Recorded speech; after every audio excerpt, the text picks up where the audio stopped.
violent people. But in Kenya, police are the ones who are unleashing violence to innocent people. And then when people make a citizen arrest, wakamshika wananchi kwa sababu wamepewa kipawa hiyo na sheria, Inspector General amesema waachiliwe aende nyumbani. The other day walituma watu kupiga sisi Limuru na mapanga na chuma watuue. Hizo picha ziko kwa magazeti, kwa mtandao. Mwezi moja umeisha, hakuna mtu ameshikwa.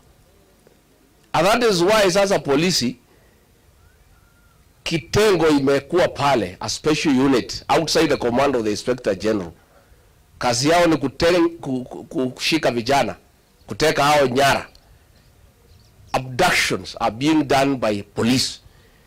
Police are supposed to protect life and property, not to turn against citizens. Sasa nimeona Inspector General Police ameitwa pale kotini aende aeleze, amekataa kufika. Na hata akifika anasema hajui ati si polisi wanafanya hii kazi.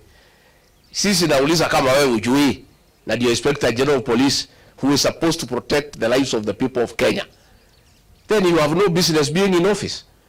Si ndio? Kama Bwana Kanja unasema polisi are not the ones doing the abductions, and you don't seem to know who is doing it, and you are not able to stop it, you have no business being the Inspector General of Police. Na mimi nikushauri wewe, kwa sababu ni mtu ya nyumbani, wewe Bwana Kanja unatumika vibaya. Your predecessor Japheth Kome, mtoto wetu kutoka pale Meru, alitumiwa vibaya wakati ya Gen Z. Akatumia nguvu kuua watoto, kelele ilipozidi akakuwa sacrifice. Akaitwa na rais, akaambiwa jiuzuru, akajiuzuru, akaenda nyumbani.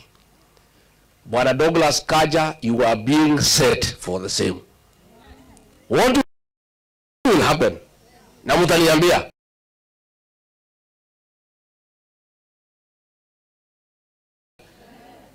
Wewe utaambiwa useme hakuna abductions, hakuna nini ifanyike, kelele ikiwa mingi vile iko, utaitwa uambiwa andika barua uende wapi? It is up to you now to be a man and speak out. Now these abductions are being done outside the police command. Na mimi nimesema juzi iko mtu anaitwa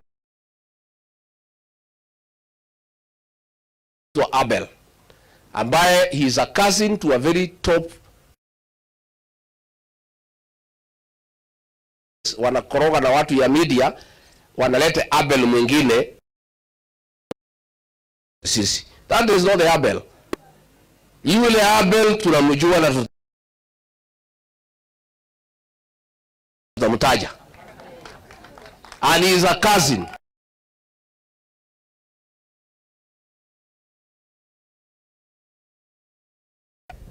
So president mwenyewe ameongea on Friday, akasema atakomea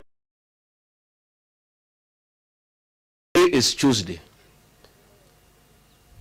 An order and a word from the president is like law. President akisema kitu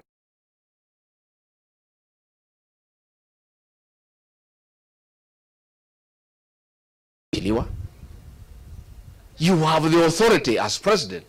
So when you speak as president and your orders are not obeyed, what are the people of Kenya supposed to think?